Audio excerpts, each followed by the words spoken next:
इससे पहले वीडियो में उत्तराखंड के इतिहास में कुलिंद राजवंश के बारे में बात की थी। अब इसी को आगे बढ़ाते हुए आज बात करते हैं पर्वताकार या पौरव वंश की। तो इसका जो कालखंड माना गया है वो 647 ईस्वी से 725 ईस्वी के बीच माना गया है। ये क्यों माना गया अभी वीडियो में आगे इसके बारे में चर्चा करेंगे। इसके बारे में पहले मैं आपको बेसिक जानकारी दे रहा हूँ, उसके बाद जो इसकी महत्वपूर्ण जानकारी है बस इस टॉपिक के बाद शुरू करते हैं। तो सबसे पहले तो इसकी राजधानी, पर्वताकार वंश की राजधानी ये ब्रह्मपुर में थी। इस ब्रह्मपुर को वेनसांग ने अपना जो यात्रा वृत्तांत, जब वो भारत आया था, अपने यात्रा वृत्तांत में इस ब्रह्मपुर का नाम उसने पोलोकी मोपुलो कहा है। इस ब्रह्मपुर को वेनसांग ने अपने यात्रा वृत्तांत में पोलोकी मोपुलो कहा है। ये पौरव वंश हंस का परवर्ती वंश था। तो हर्ष के बाद ये वंश शुरू हुआ। तो शुरू में तो हर्ष का पूरा जब साम्राज्य था, इसने सबको केंद्रीकरण करने की व्यवस्था की थी। लेकिन जब हर्ष के बाद सामंतशाही व्यवस्था प्रारंभ हो गई और विकेंद्रीकरण में सामंत अपने आप को शक्तिशाली मानते हुए अलग अलग शासन करने लगे। उसी में यहाँ भी पौरव वंश ने भी शासन किया। तो पौरव वंश हर्ष का परवर्ती वंश था। और जो कत्यूरी थे उत्तराखंड में, जिन्होंने कत्यूरी वंश का जो शासन हुआ, उससे ये पूर्ववर्ती वंश है। अब इसके बाद फिर कत्यूरियों के बारे में अगले वीडियो में पढ़ेंगे। इस वंश के शासक अपने को गौ ब्राह्मण हितैषी कहलाना पसंद करते थे। गौ ब्राह्मण हितैषी कहलाना पसंद करते थे। ये शासक धार्मिक सहिष्णु राजा थे और इस समय बौद्ध धर्म भी प्रचलित में था यहाँ, और दानी प्रवृत्ति के राजा हुआ करते थे। इसके बाद जो इस वंश का अब जो मुख्य पार्ट आता है वो है तालेश्वर।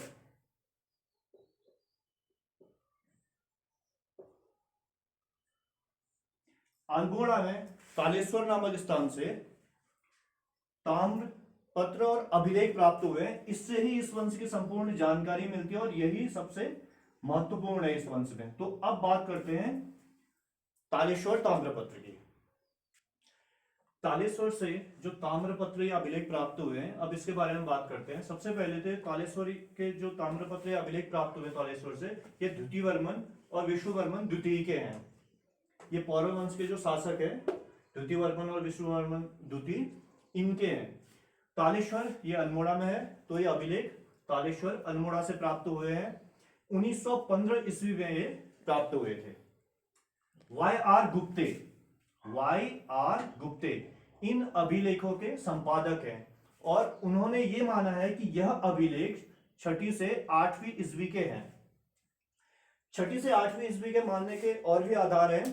जो इतिहासकार हैं, बहुत सारे इतिहासकारों का यही मत है कि पौरव वंश या पर्वताकार वंश हर्ष के बाद आया था और कत्यूरी या कन्नौज के यशोवर्मन से पहले आया था। तो उस आधार पर इनका कालखंड 647 ईस्वी से 725 ईस्वी के आसपास आता है। तो ये अभिलेख वायार गुप्ते ने बोला कि 6वीं से 8वीं ईस्वी के हैं। इन अभिलेखों के आधार पर कत्यूरी वंश की राजधानी कार्तिकेयपुर का उल्लेख इसमें ग्रामक के रूप में किया गया है। तो इससे भी ये निष्कर्ष निकलता है कि पौरव वंश का कालखंड ये रहा होगा। यहां से जो ताम्रपत्र और अभिलेख प्राप्त हुए, ये ताम्र और अष्टधातु के हैं। जो भी अभिलेख यहां से प्राप्त हुए हैं ये ताम्र और अष्टधातु के हैं। और जो ये तालेश्वर का अभिलेख प्राप्त हुआ है, इसमें 5 राजाओं का नाम है। पौरव वंश के 5 राजाओं का नाम है और यह अभिलेख द्वितीयवर्मन और विष्णुवर्मन द्वितीय के हैं। अब 5 राजाओं के बारे में बात करते हैं। अब जो तालेश्वर का ताम्रपत्र या अभिलेख प्राप्त हुए हैं, उनमें इनका पहला राजा विष्णुवर्मन को माना गया है। और उसके बाद वृषवर्मन है, अग्निवर्मन है, उसके बाद द्वितीयवर्मन है और लास्ट में विष्णुवर्मन द्वितीय है। इन दोनों के ये अभिलेख हैं। उसमें पहला राजा विष्णुवर्मन माना गया है इनका। उसके बाद ये राजाओं का क्रम है। उसके बाद वृषवर्मन आता है, अग्निवर्मन आता है, द्वितीयवर्मन आता है और विष्णुवर्मन द्वितीय आता है। तो कुल 5 राजाओं के नाम हैं। अब इसमें जो एक प्रारंभ के 2 राजा हैं, इनके नाम के आगे कोई भी उपाधि नहीं है। अब इनके आगे उपाधि के कारण ये माने जा सकते हैं कि उस समय हर्ष का शासन हुआ करता था और हर्ष के शासन के बाद इन लोगों ने अपनी सत्ता स्थापित की। तो हर्ष के प्रति सम्मान दिखाने के लिए या उस वक्त की कुछ परिस्थितियां ऐसी रही होंगी जिससे इन्होंने अपने नाम के आगे कोई भी अपने को स्वतंत्र सत्ता स्थापित नहीं की, अपने नाम के आगे कोई भी पद धारण नहीं किया। लेकिन उसके बाद जो लास्ट के 3 राजा बने, अग्निवर्मन, द्युतिवर्मन और विष्णुवर्मन द्वितीय, इन तीनों के नाम के आगे उपाधि है इनकी परम भट्टारक,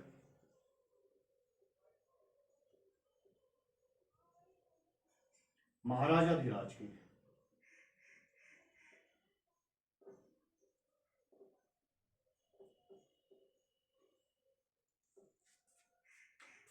इन तीनों ने उपाधि धारण की थी परम भट्टारक, महाराजा धीराज की। तो तालेश्वर अभिलेख इनका महत्वपूर्ण जानकारी का स्रोत है। आप तो इसको इंपॉर्टेंट मान ही लीजिए, बहुत महत्वपूर्ण है। इसी से इस वंश की संपूर्ण जानकारी मिल जाती है। तो यहाँ पर इन राजाओं का क्रम है। अब हम पौरव वंश की कर व्यवस्था के बारे में थोड़ा सा अध्ययन करते हैं।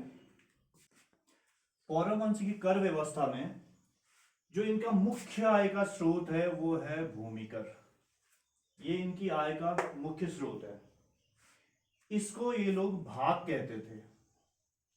कर व्यवस्था में भूमि कर इनकी आय का मुख्य स्रोत है और इसको ये भाग कहते थे।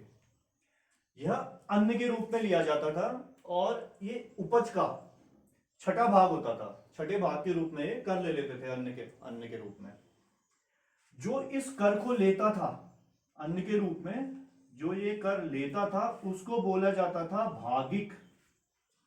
भागिक, ये भाग या कर लेने वाला जो अधिकारी था उसका नाम था भागिक।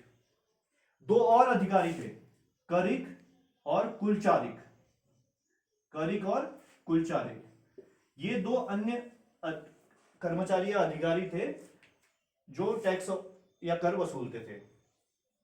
जमीन की नापजोख करने के लिए भी इन्होंने व्यवस्था की थी और जो जमीन की नापजोख करता था उसको कायस्थ बोला जाता था। तो ये इनकी कर प्रणाली है। जो मुख्य था इनका स्रोत भूमि कर है, इसको ये भाग बोलते थे। एक और कर था जिसको भोग बोला जाता है। ये भोग सामान्य कर था और ये नकद या व्यापार के रूप में इनसे लिया जाता था। इनकी ये पौरव वंश हिमालय की घाटी में बसा हुआ है। तो यहाँ पर खनिज, वन और औषधियां भी थी, तो वो भी इनकी आय का एक स्रोत रहा होगा उस समय। और इनकी भूमि मापन की विधियां हैं। इनकी भूमि मापन, इसको अरेंज कर देते हैं। अब इनकी भूमि मापन की विधियों के बारे में बात करें तो इनकी 3 विधियां थी। द्रोण मापन,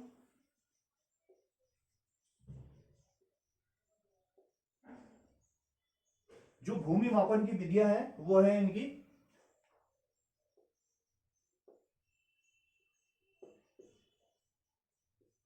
द्रोण मापन, खारी मापन और कुल्ली मापन।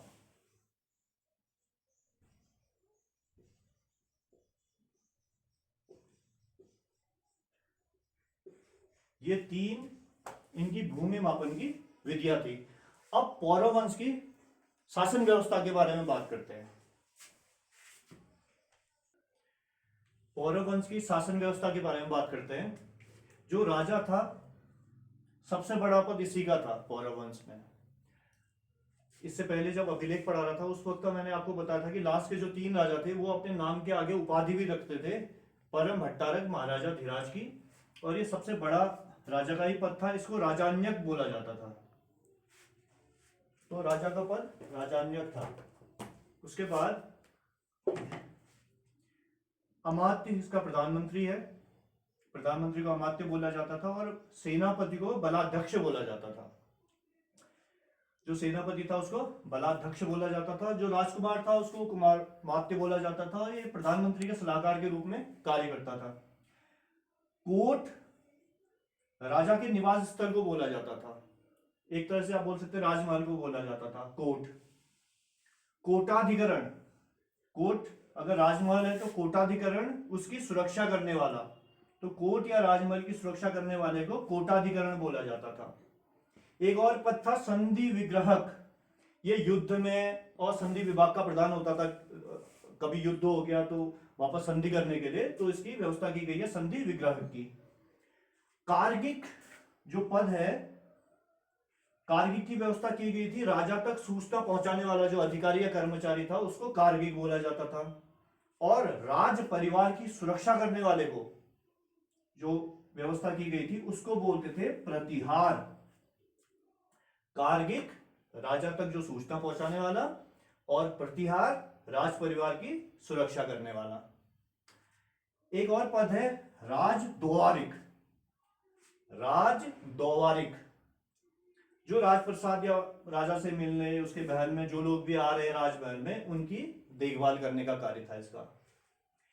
दंडपासिक था, ये पुलिस अधिकारी है जो शासन व्यवस्था देखने के लिए। दो और नाम भी मिलते हैं दंडपासिक के साथ, एक तो है दंडपोरिक, एक है कटुक, ये भी इसी के साथ के सहयोगी कर्मचारी। सुकारपति एक और पद है, सुकारपति, जो राजा के लिए भोजन बनता था तो भोजनालय की व्यवस्था सुकारपति करता था।